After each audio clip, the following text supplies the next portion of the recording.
Hello mga ka-mushroom. Hello guys. Share ko sa inyo yung paggawa natin ng pagtatanim ng kabuting saging gamit ang laundry basket. Yan, gamit ang laundry basket, magtatanim tayo dito. So binabad na natin 'to ng ng 2 hours. Yan. Binabad na natin siya. So i-drain na natin siya. Yeah.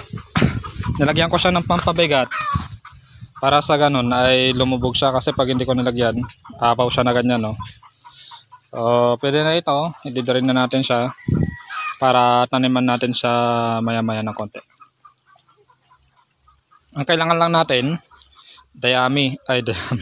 ang kailangan natin ay dahon ng saging. So putulin nyo siya ng 1 feet o kaya ka-size ng gagamitin ninyong laundry basket para kasya siya. Yan. Kung ganito kaluwang yung pagkakahati ng dahon ng saging.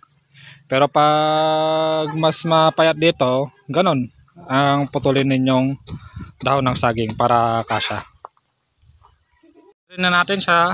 Pag wala ng tubig yan, alisin na natin yan. Tapos pag wala ng tubig ay pwede na nating ilagay sa laundry basket mamaya. Pwedeng wala sa sako. Ninano ko lang sa sako kasi nakasako-sako yung mga dahon ng saging ko. Ayan. So kailangan din natin to para hindi siya nakadikit. Ayan. Hindi siya nakadikit dito sa taas, para sakaling may tumubo sa taas, at least makakatubo siya, hindi siya maipit ng plastic. At spoon, ito yung ating ginawa, yung sa isa nating video. Ito yon, itanim na natin sa laundry basket. Tali na natin yung kahoy. Pangalawa, ilagay na natin yung unang layer ng dahon ng saging at lagyan natin ng binhi sa gilid-gilid lang. Lagyan natin ng binhi. At nasa inyo na kung lalagyan nyo rin ng madre cacao o dahon ng malunggay, o lalagyan natin ng triple 14. Nasa inyo na yan kung gusto nyo na mas marami pang tutubo na kabuting saging. Bawat layer ay maglalagay tayo ng binhi, gaya nitong ginagawa ko sa aking video.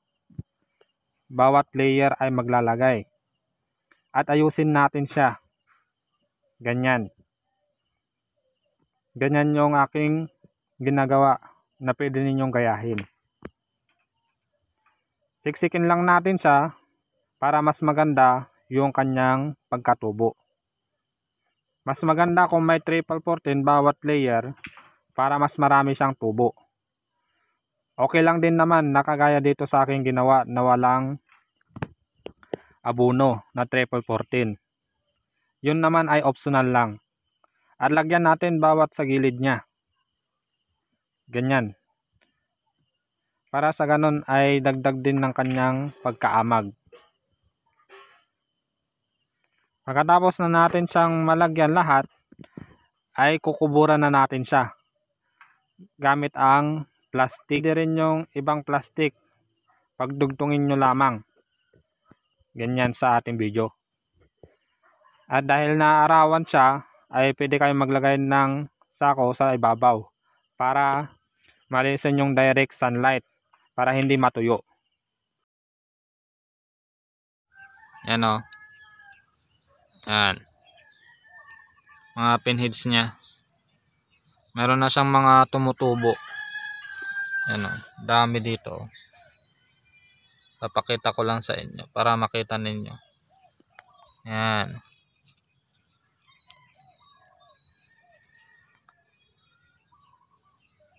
Yan, dami oh. So ayan, ganyan lang kasimpleng magpatubo ng kabuting saging gamit ang laundry basket. At pwede kayong magtanim sa inyong tahanan gamit ito kahit na maliit ang inyong lupa o kaya sa tabi lang ng inyong bahay.